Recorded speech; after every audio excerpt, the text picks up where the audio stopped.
On this very special episode of the People of Pearland podcast, we're going to talk to Mayor Emeritus Tom Reid, who passed away on Saturday, June 24th, 2023. This podcast will sound a little different than our normal People of Pearland podcasts because it's actually audio pulled from a video interview that we did with Mayor Emeritus Reid at the very end of his last term as mayor for the city of Pearland. We wanted to sit down with him and document some of his experiences and knowledge and wisdom so that we would have it preserved forever, not knowing exactly how we would use it or what format it would take, but so that we would have it always and forever preserved in history.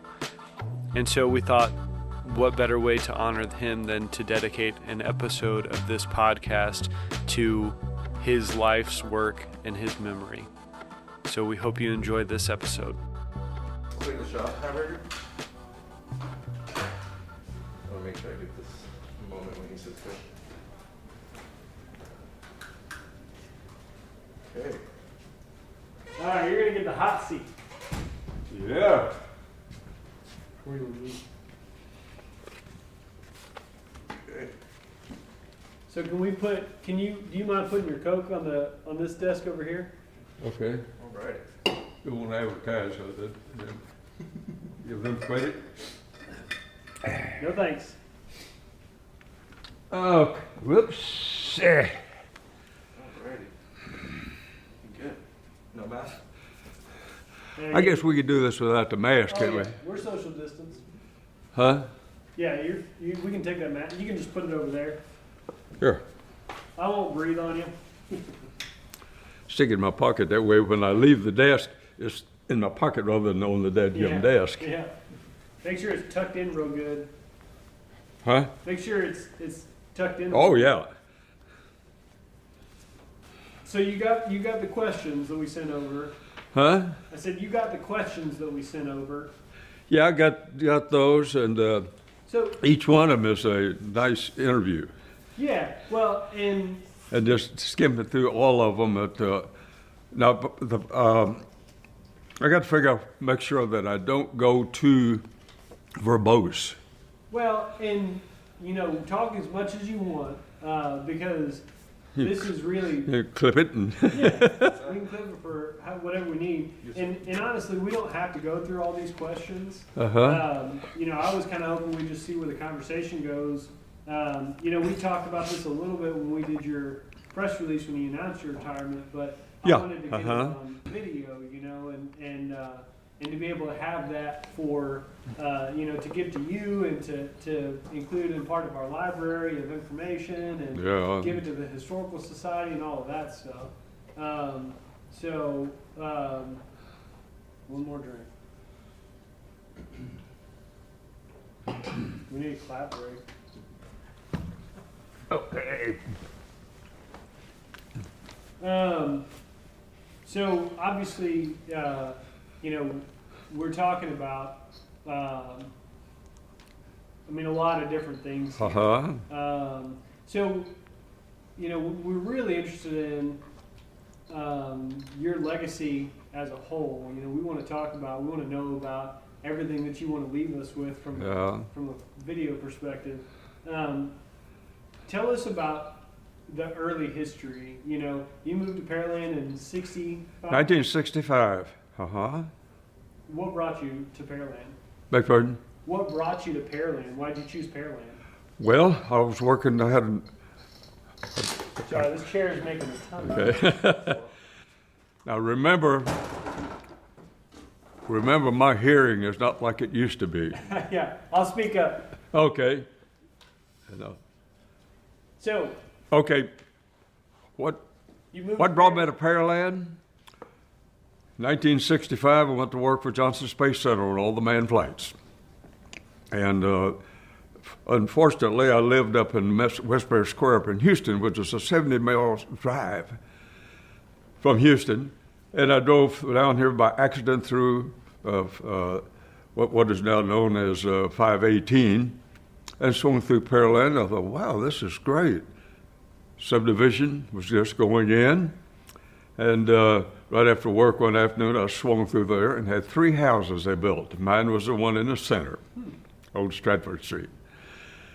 And I told my wife about that, and so we moved to Pearland. That was probably in March or April. But we moved here in 1965. And then when did you get involved in politics? When did I get involved in politics? In 1973, I was elected city council member. What made you want to do that? Why? Well, I was at Space Center and lived in Pearland for about from 65 to 90 to about 92, I guess, 1965 through 1969. We had 2,300. We had 2,300 people in Pearland then, 2,500.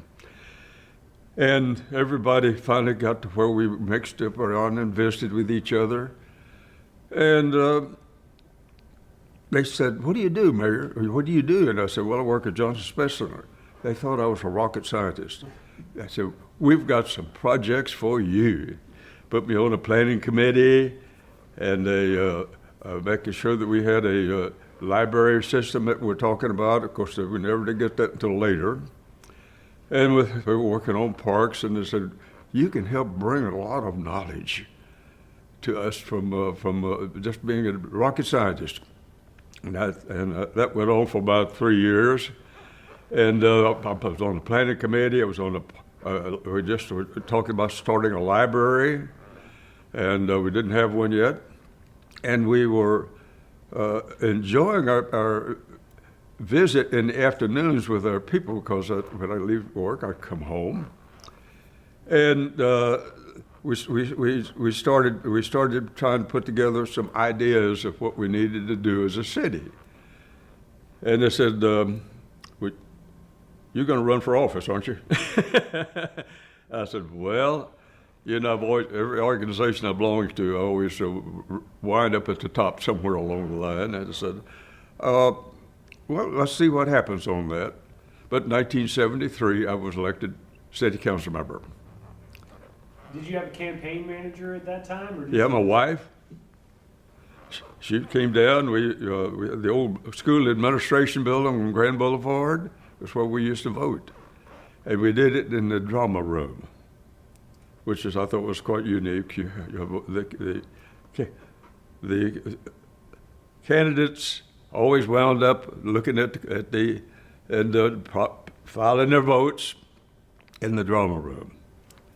And my wife would put a little card table out there and serving cocoa and stuff like that, and cookies. And I got elected city council member. And I thought, this is really unique. I really was not a city council member, actually. I was a commissioner, because Pearland at that time was a general law city, which operates under the state constitution and those rules. And it wasn't until about 3 years after that, 76, that we became a home rule city and had our own constitution, which is a city charter.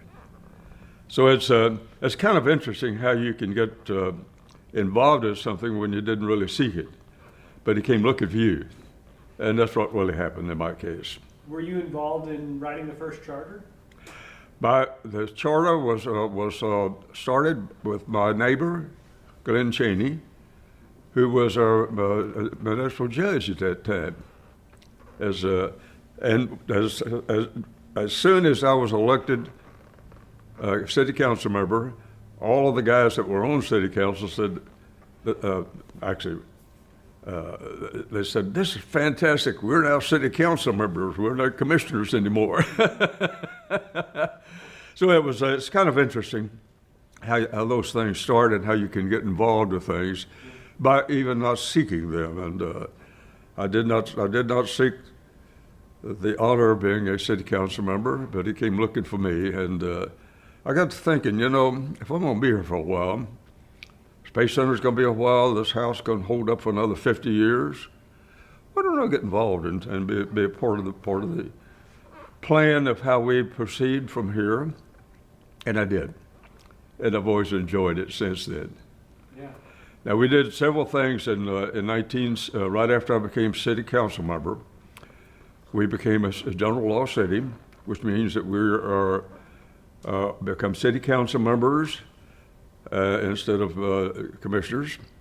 And we had a city charter that we had give us the directions and our constitution for proceeding as a city. And it gave us an opportunity to say, what do we do from now? And I saw that, and I was in the process of building a space business. My job was, I worked for Rockwell at that time, and they put me to work on working first phases of a development space program. Hey, why don't we do this in Pearland? So we did. So we started doing some things in Pearland that has gotten us where we are today. If you look out the window, you can see that a lot of this, of course, the cattle was on this particular piece of property for a number of years. Yeah, until 87, huh? Uh-huh, that's right. But it was a great opportunity for me to be able to become a part of this. So actually what I was doing at that point, I became a city council member, but I also was working from 1965 through 97 in Johnson Space Center on all the flights. And as it so happens, our city council and projects didn't start working until about 6:30 or 8, 7 o'clock at nights. So I was able to have a day job and a night job that I loved. Both of them I loved. So it worked out just real great. That's a busy schedule. And I did my council stuff at nights and weekends, and did space business on Monday through Fridays, until we started getting a little busier. Then I would do Monday through Sundays. So you said we became a general rule city in General law city. General law city in 76. That was the same year y'all opened Independence Park, right? On the bicentennial? Wouldn't that have been 1976? It's 1976. Is that's when Independence Park opened? Do you remember that or not?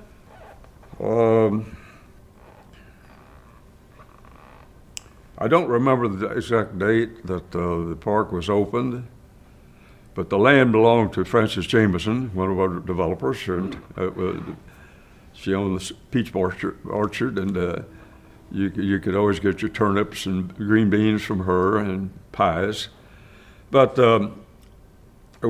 owned 50 acres there, and we finally worked and incidentally, our city hall at that time was where the neighborhood center is today. Mm-hmm. Is that the same Jameson that Jameson Middle School is named after? Huh? Is that the same Jameson that Jameson Middle School is named after?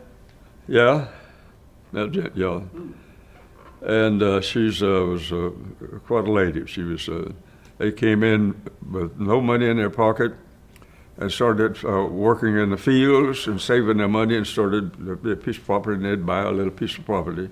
And it wound up to be one of the larger landowners in the city, especially that 50 acres that we now have as Independence Park. So she donated that land for Independence? No, we bought it. Okay. She might give you a pie, but she's not going to give you 50 acres.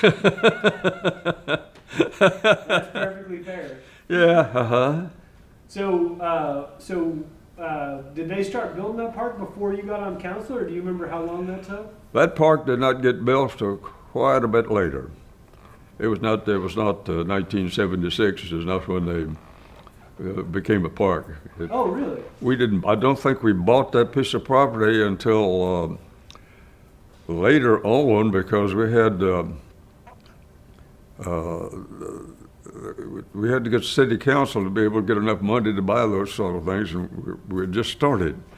Yeah. I couldn't tell you the exact date. I thought it was. I remember hearing it was opened on July 4th, 1976. We bought the thing, but it became officially named. Now what we did, we had the city council at one point load up on a U-Haul it and drag a trailer with all of the council on it down, and we had to build a little bridge to go across Clear Creek there to get to the piece of property. There was a bridge there, but only a mule would dare go across there. A mule can always has better sense than most humans do. And she used to haul our stuff over, and it was a big field. It was a cornfield for a while, and things of that type. Good spot for it. But we didn't really buy that piece of property, and we didn't name it 1976 until we actually were able to get something in there, a little more like a swimming pool. We finally got a swimming pool in there, and we finally got some a little bridge to go across there because that was the only entrance to it. And 1976 was, of course, anniversary of America, and it fell sort of in a very ideal way, like Centennial Park was named after the Centennial events, and it's interesting how pieces of property that raise corn and maize and things can become a park like our park here at Independence Park, because that was 1776 was our Independence Day. It's a centennial. The pool that used to be there, I learned how to swim at that pool. Did you? And then I became a lifeguard at that pool when I was a teenager. So I worked for the city of Pearland way back in the day. Yeah. Well, that was quite an event when we put the pool in. Was it? Yeah. And probably put a pavilion in too. Oh, you were there for the pavilion as well? Well, we had the pavilion out, the big one's there now. It stayed there for a number of years until it just sort of dwindled away in pieces.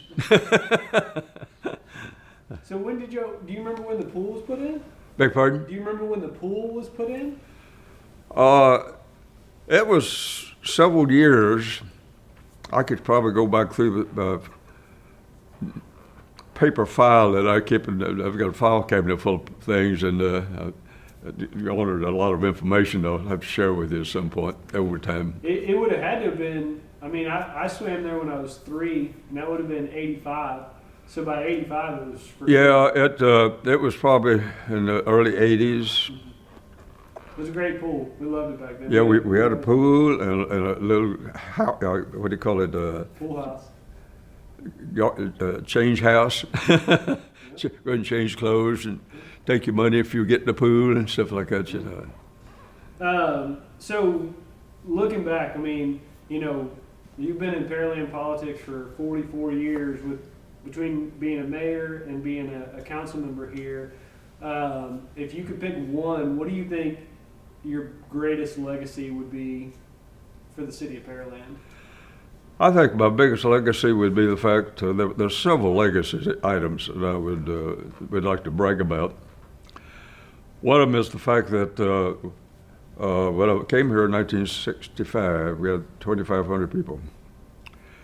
Looking back, we have 130,000 people today. They're the third largest city by population in the Gulf Coast area now. And looking back at what we had, right behind, right next to the old city hall, there used to be some cows and horses in a little pen, which is now this neighborhood center office. And we finally had to move. We had made a decision that we were getting so big that we had to make some changes. We looked outside at a water tower, and it was a big old round thing, and they painted it, looked like a golf ball over top of this tower. And you probably remember that, I don't know. And we did not own the parking lot, so we had to make a deal with the church. Can we park here on Sundays? During the week, and you can park here on Sunday. And we were going to then build a new city hall there, this city hall at that location. And about, I think it was sort of a little help from the gods, had a train wreck that took place about where the Quonset hut is there. It went off the rail, it scooted all the way down almost to, 6 or 8 blocks down the way. And we went out there, looked at that darn train on this side of the track. City Hall side of the track. We said, ain't gonna work, is it? That's not gonna work too well. So what we did, about that time, Billy Wolf was our city administrator, city manager. And he had a good friend of his was Pasternak. And we have a park named after him now. He owned the 7.5 acres of property. Or if he didn't own it, he was a representative of the people who did own it. And we came down here, as a matter of fact, I have a picture, I think it's upstairs at my desk right now, a picture of us out there doing the groundbreaking. And we were able to do the groundbreaking here and build a park here, and that's the old City Hall, which is us. We were able to, that's one of the projects that I have a warm feeling about, is the neighborhood center. It was City of Houston project, well known, and we convinced them that they ought to have a branch office. So we put the branch office in Pearland, and so I was able to get the city council to agree to lease that building to the neighborhood center in Pearland for $1 a year, and the maintenance of the building and make sure it was maintained, but anything else they've got to pay for themselves. So we were able to get that facility in place, and we never did tell them about the train going off the tracks. And that's why the rent was so cheap. Well, right across the street from the old City Hall, which was First Baptist Church, and that was they control most of the politics in town. They did, and the Methodist Church did, until the Presbyterian Church got organized. I'm Presbyterian. So there are a lot of interesting things that happened, like the train going off, and we were negotiating with the church for the parking lot on during the week, and help them out on the weekends, and to clean it up and help paint some stripes for them. And it was a group of people that got together in Pearland. And in 1973, when I became city council member, we had grown from 2,500 people in 1965 to 5,000 people, because you have to have at least 5,000 citizens before you can become a general law city. And before that, anything under 5,000 is a general law city, but you can't become a home rule city and have your own charter and become council members instead of commissioners. And so it's there are a lot of interesting little things that happened about that time because we were building. And one of our projects we were thinking about that I was able to work with the TxDOT engineer is to do something about 518. 518 ended at Cullen Boulevard, which was called, at that time it was called Dead Man's Curve, because one of the astronauts had just gotten his new little sports car and was tooling down from Houston, and he didn't make the turn. Didn't make the U-turn. Seriously? Flew all the way over the ditch, and he was killed. So that's why they called it Dead Man's Curve. That's insane. I didn't know that. And that's where 518 stopped. But it was a number of years later that we were able to get Oma Poorman, who was this TxDOT district engineer, to extend it all the way to the new 288. Of course, that's another story in more detail. But at least I knew him, and I had worked with him on some projects, and local projects like 518. We extended that eventually, and he was able to put that in and make sure it got in place where 518 extended all the way out. But that's a story that has a lot more to go with it if you go dig into it.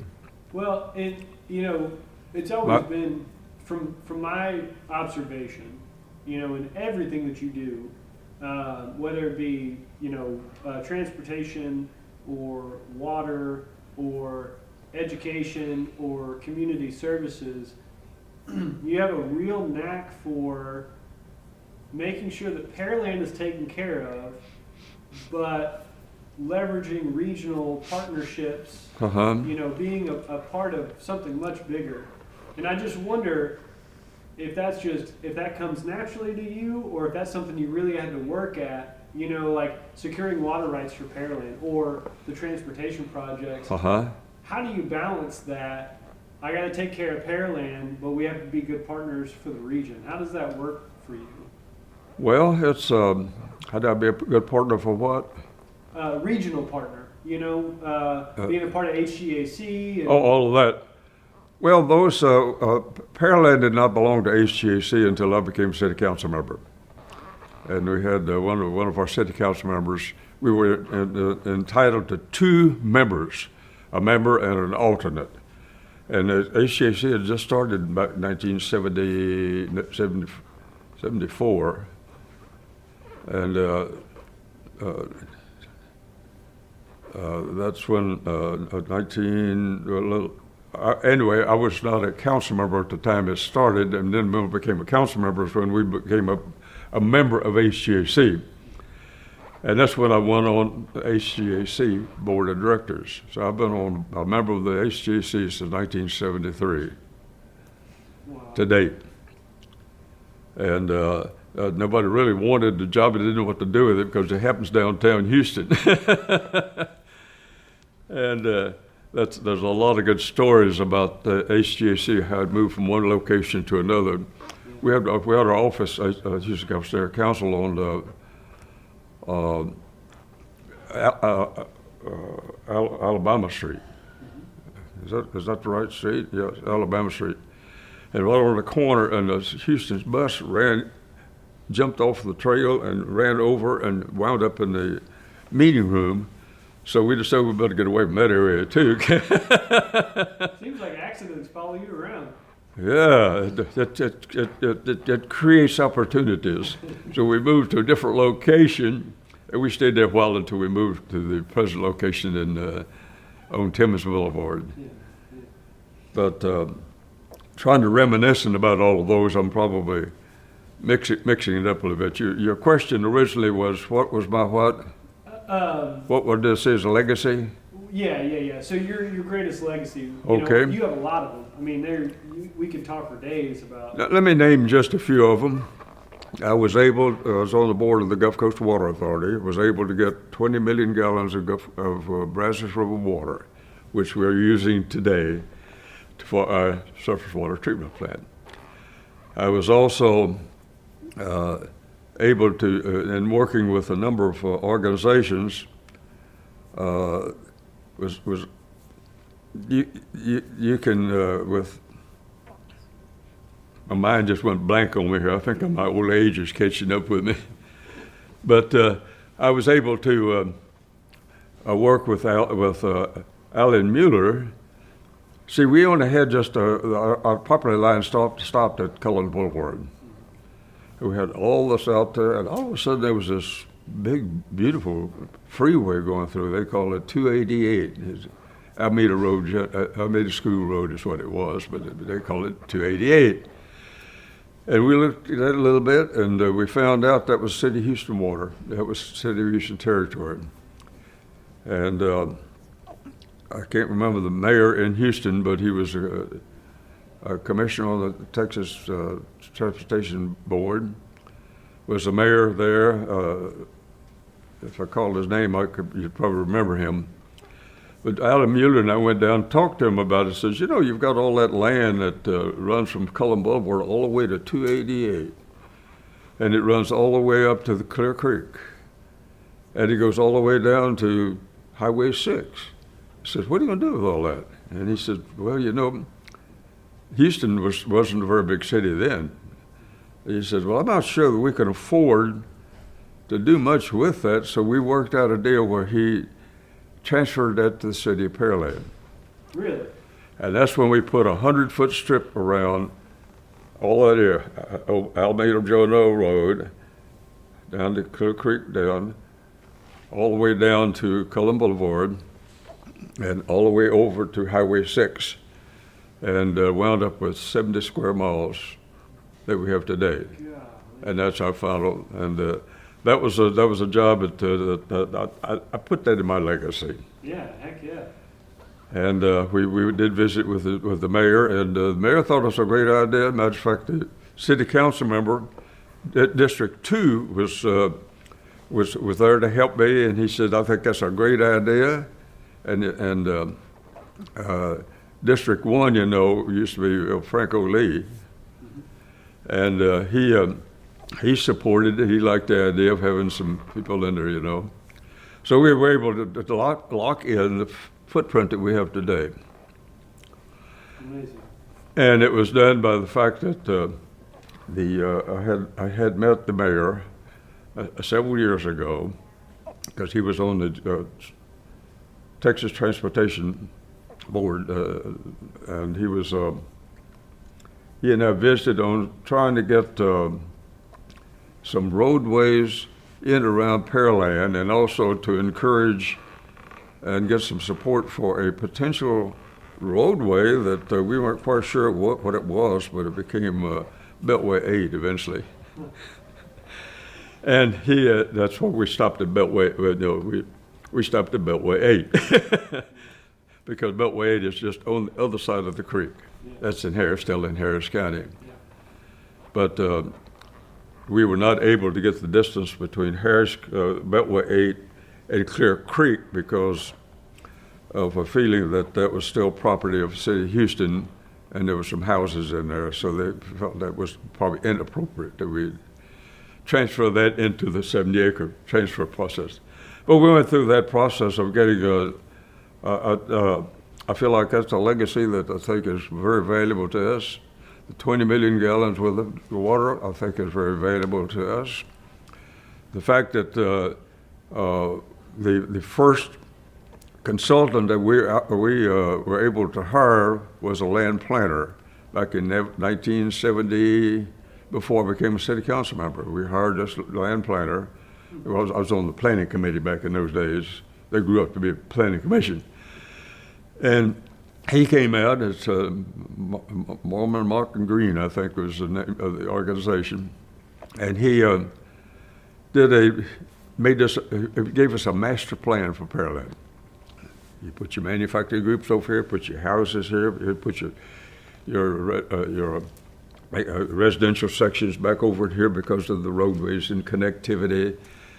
And you also did the things like, you've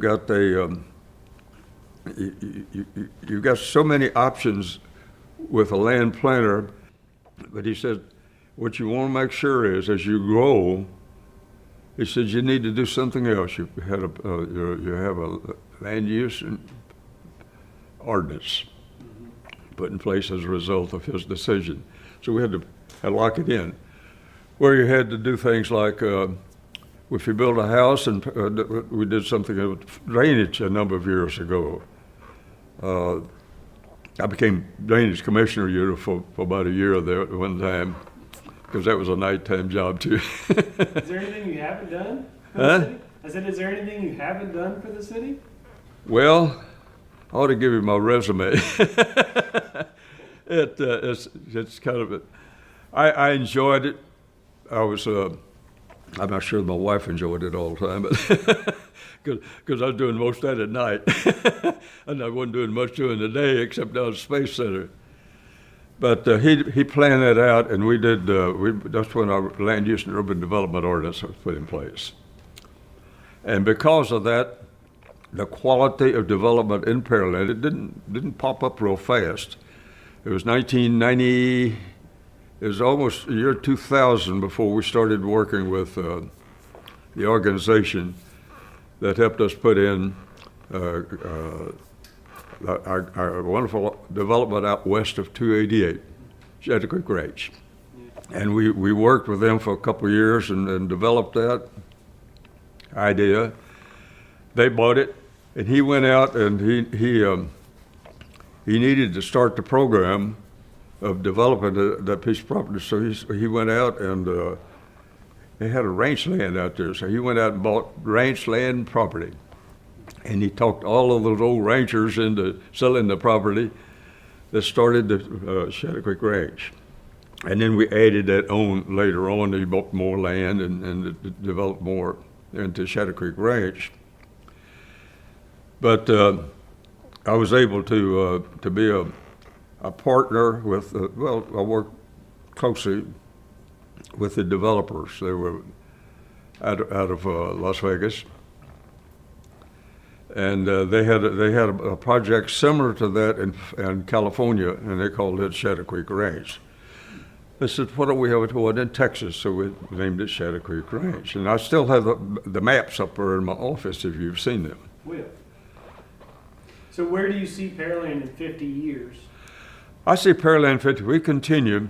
Right now, we have not finished Pearland. We've only started developing the city, because it was nothing but ranch land and farmland, and all open land. And as we develop, we have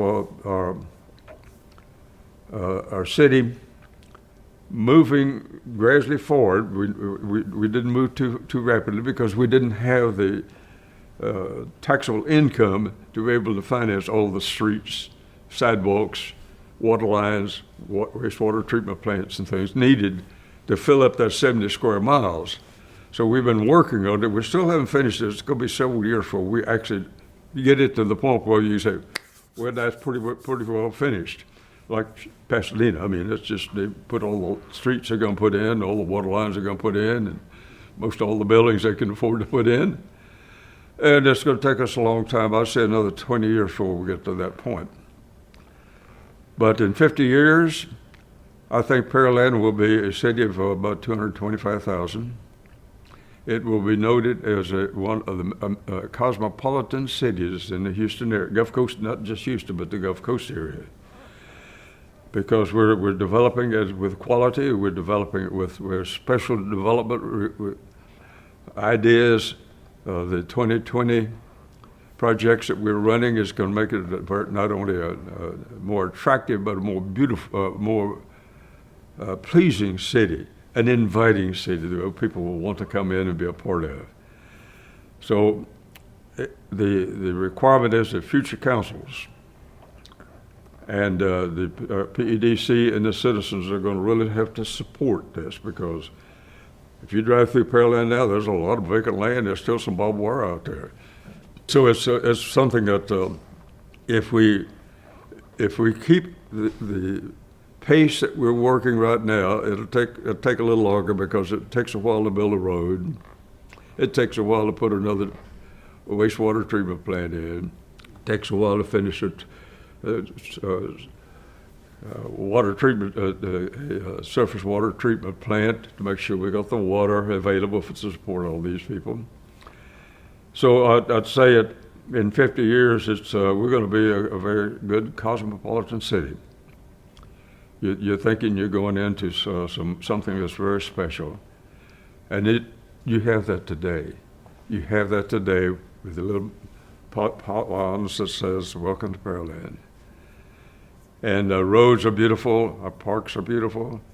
The comments I get from people who moved to Pearland, and we're probably one of the most diverse communities in the country, with 64 different different languages spoken in our school system, which means we have people from all over the world here today. And sometimes when we have problems where we have people don't quite understand what we're doing, they came from areas where they didn't do it over there. We're doing it over here now. So it's a mixture of, it's an educational process we have to go through with this large metropolitan grouping of diversity.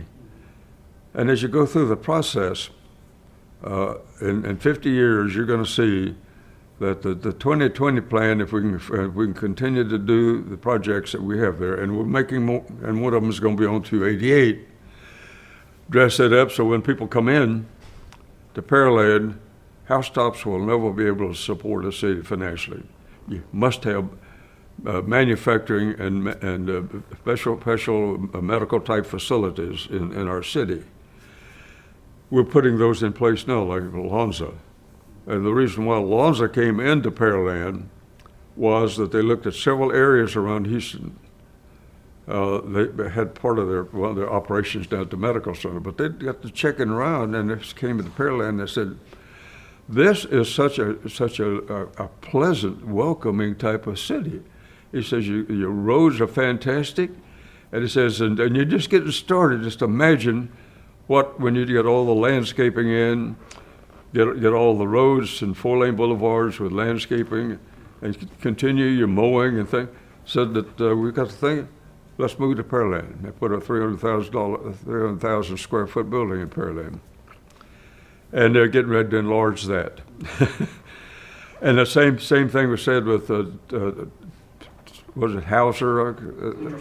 At Hauser, they said the same thing. They said, we looked around and said, we want to be here with a beautiful development, and looking out a window and see Beltway 8. Access throughout the area is going to be fantastic and fabulous. Yeah. Access to the public out there. So it's something I think. I wish I was 40 years younger, so because that's 25 years old, and I can at least see what this thing turns out to be. I don't think I'll be able to come back necessarily too often in later life, but I may try to hold a few people, but it's Never know. yeah, no, it never knows. But Pearland has a very special opportunity to be something very just the transportation arterials. We have 5 state highways that run through Pearland, and 35 and Cullen Boulevard and the 288 and to name a few others, And once those are all developed, we got 288, you got the Beltway 8. The next big major process, roadway progress we'll be making will be with which is Alameda Genoa Road, 521. And they're going to make it a 4-lane boulevard, just like ours, all of ours, and run it all the way down to Highway 6. So back in '73, when you got on council, I mean, could you have imagined Pearland would be what it is today? We envisioned that. I talked to you. We had 3 city council members working at the Space Center at the same time. And they were all council members, but they worked down there. And we brought back these ideas, and we met for coffee down there one time, and they said, Pearland, with its location, and if we could get all of the elements together, like the roadways surrounding it, get a development within our 70 square miles, and get our parks and great little subdivisions. And when Lower Kirby development gets finished, we're going to have a fantastic selection of quality events. Matter of fact, we have a Mitsubishi out there, which is the first Japanese projection into Texas. And so we're beginning to get, of course, Lonza was out of European style, But I think it all started when the Pearland all started. Fortunately, when the railroad put a rail line between Houston and Alvin, and it ran through what would be for future Pearland. And this guy from Europe with his white horses and little horse Jay came out and looked at it, and he says, "Man, this is a place where we need some development." And they put in Pearland. And you can tell he was from Europe. All cities built in Europe will always have a huge boulevard. They call it different things. We call it Grand Boulevard in Pearland. And it's interesting, people can drive in and say, this was done by somebody from Europe.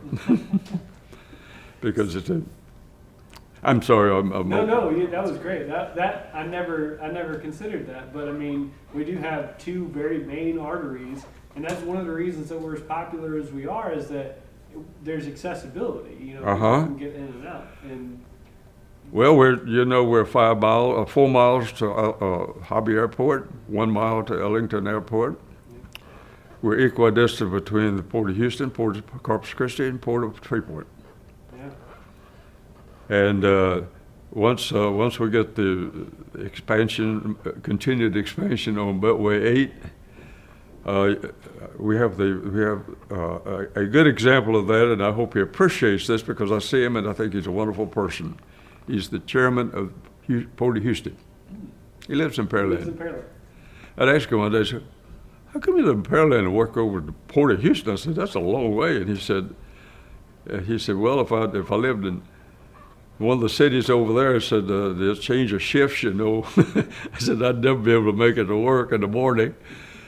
But he said, the other thing, he said, Mayor, the thing that made the difference was this quality of the city.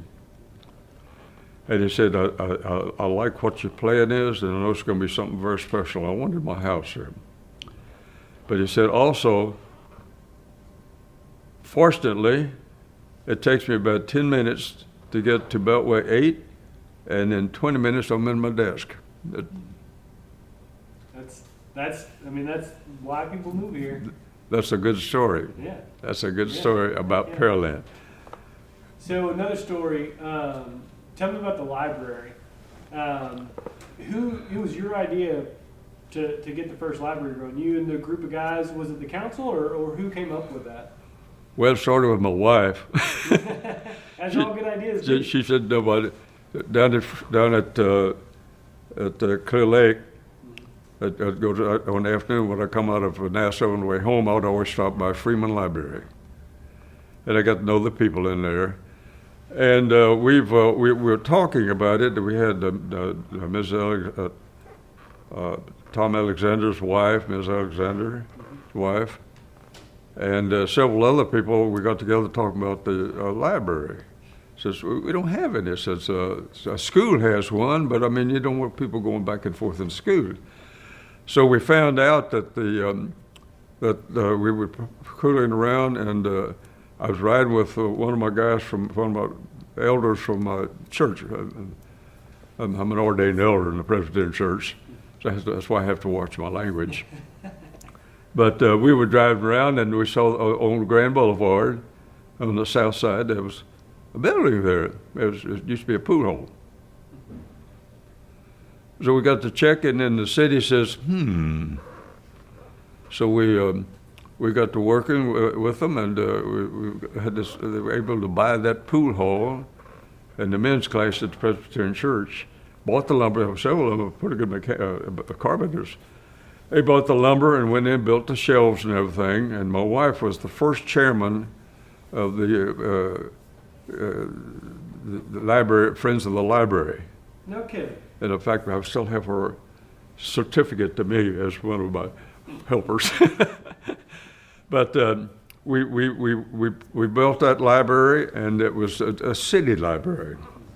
Not a Missouri County library. Not a Missouri County library. The City of Pearland Library. What year was that? Huh? What year was that? Do you remember?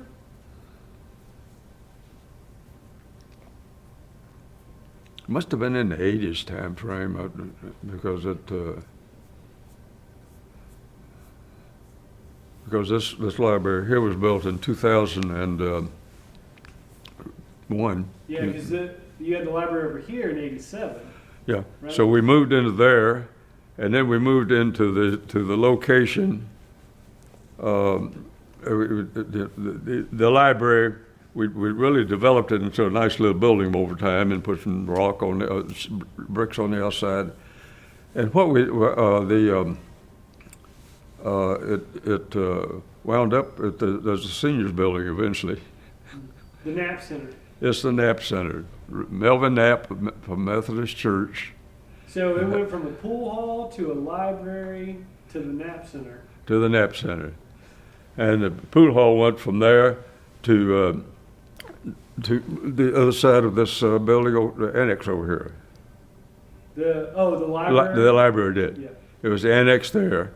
And then we had this, started this program of sitting in front of the fireplaces in the people's homes in various parts of Pearland. And we were able to get the money to build this library over here. Did the city already own that land over there too? Yeah, when we bought the land, when Billy Wood bought this land, he bought this 7 acres and a piece of property over there.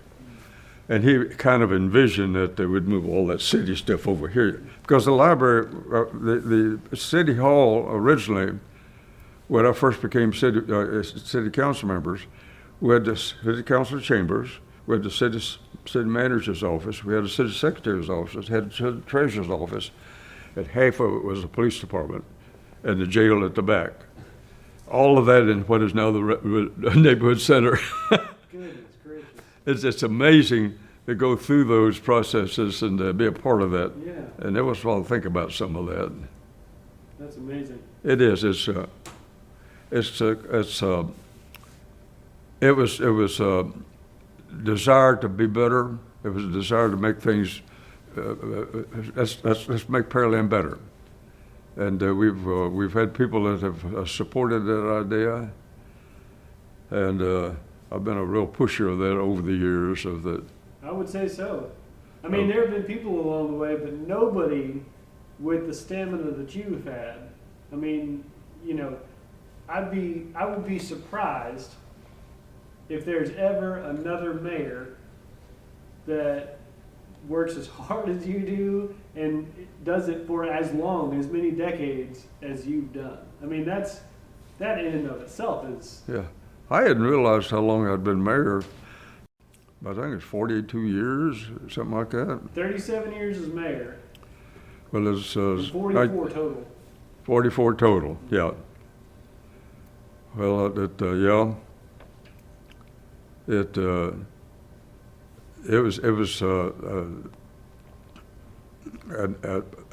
the same time I was at the Space Center.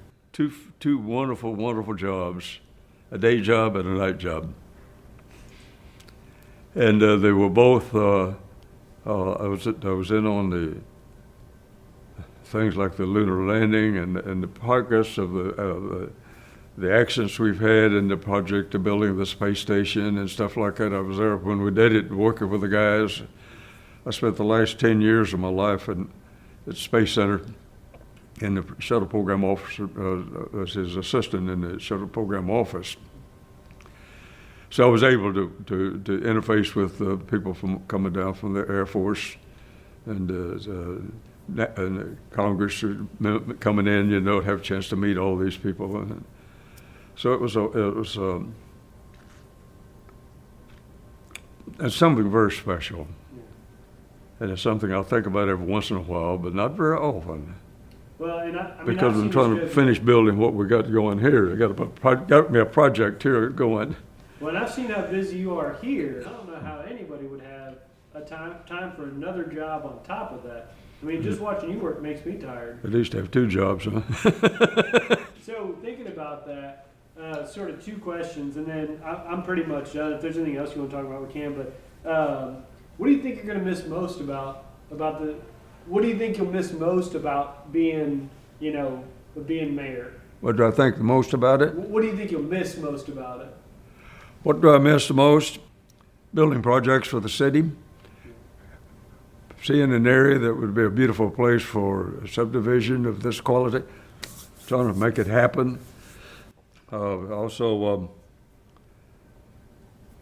when I stop and think about it, that was one of the.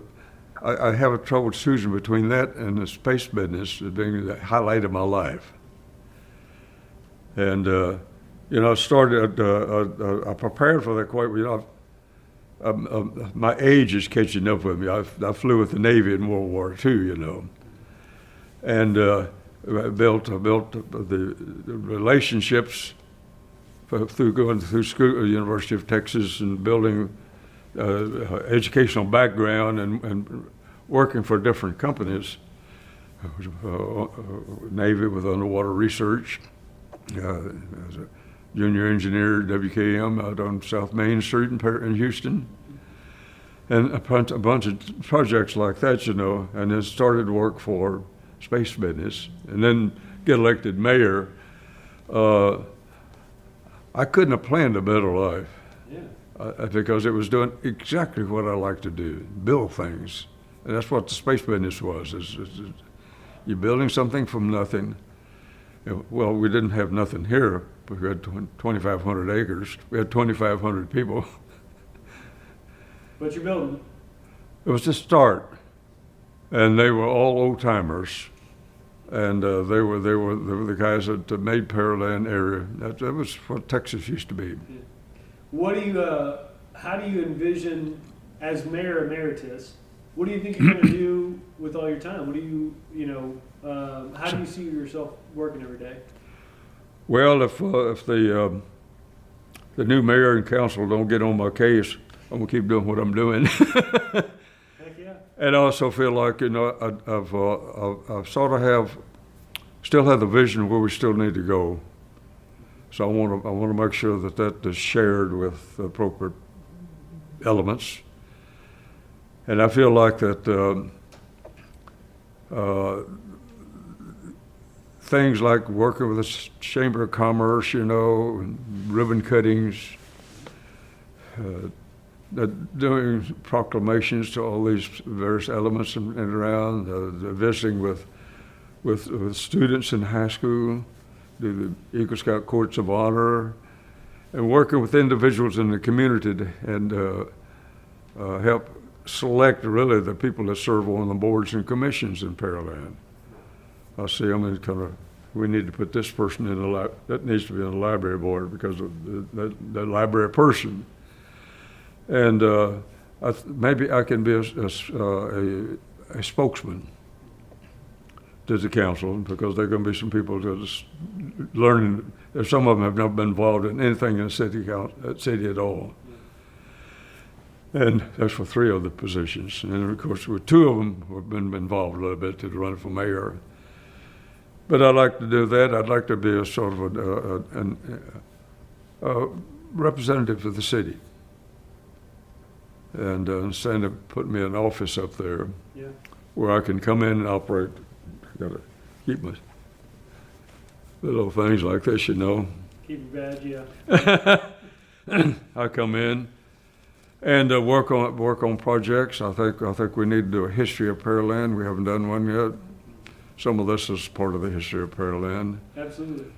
We need to, to really do a recording of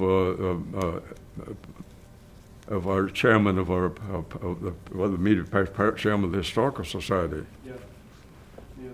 And I have a vested interest in that because I was I found out about the library. What the library became. I found out about the silos, found out about the depot, and found out about some of the things that as I grew with the city. And we know that, and we started doing things and people couldn't remember, so we needed to form a historical society. I sent a letter to the mayor at that time, which is copied. I had to take off for 3 years because we were flying about every 10 days. And the requirement was that a member of Rockwell had to be with the crew when they flew to the Cape. So I would fly with the crew. They would leave about Thursday and get back Tuesday. Never get back to council meetings. They didn't have WebEx back then. That's true. But I did that for about 3 years, and Vic Coppinger ran for 3 years, and then he passed away. And the council came to me and said, "Mayor, we need you back. You got all these connections with the HGAC and all these TxDOT and Texas Municipal League." So I came back and ran, and I've been mayor since 1993. Wow. He was off. I was doing that period of 1990 to 1993. And I've been mayor since then. So, actually, I guess I was mayor in 1973 till today, with the exception of that 3 years, whatever that was. Yeah. What's your advice for future mayors for the city of Pearland? I think stay out of politics. One of the things that is messing up cities across the nation right now is that I'm blue and I'm red.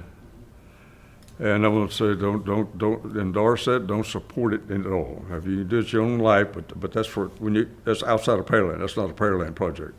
I have never seen a Democratic library and a Republican fire station. And when you run for office, and I always told my citizens that you should always run with the idea that you can make positive contributions and always make the right decision for the city of Pearland. Don't worry about what happens outside of Pearland and other areas. If you run, you ought to be running as a citizen of Pearland. And I think that I would tell him the same thing. As a matter of fact, I told him that same thing when he ran for mayor and when he ran for city council. He was his city council member and then mayor pro tem. But I think that avoid the politics, start pulling together this vast number of citizens of Pearland who came from outside the United States and have become from Pearland citizens, and work with them. They can make positive contributions. And I think, and also you need to make sure that you don't make promises to people that you're going to do this for them only if the council approves it.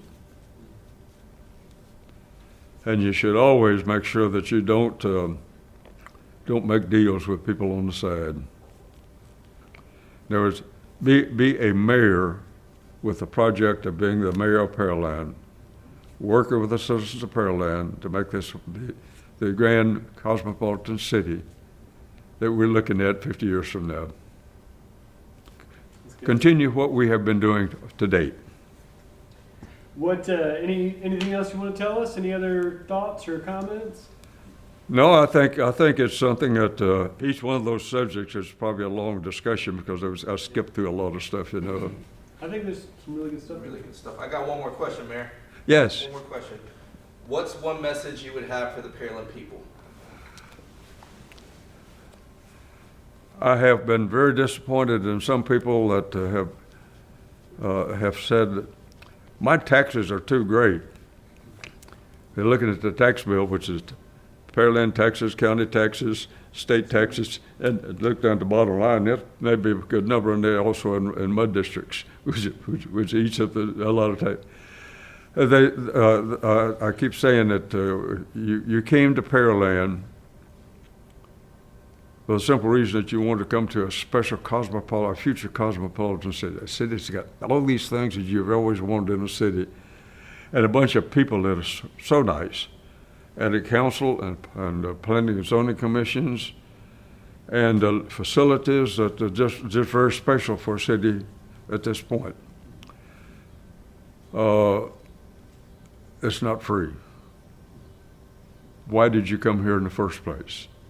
And I'll guarantee you when you came, and I've told this guy when you came, you didn't ask, the first question you asked was not, what's the tax rate down here?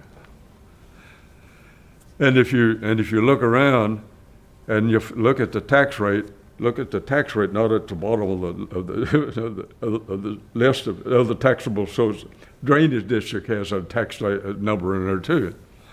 Don't look at that. Sure, that's what you're paying. That's not a city. That's not a city tax. It's just they're tacking it onto our tax, and so we have just one bill. And if you don't think it's a city you want to come put a house in that's going to be there for 50 years. Mine's been there since 1965, and so good shape. Why did you come here in the first place? Yep.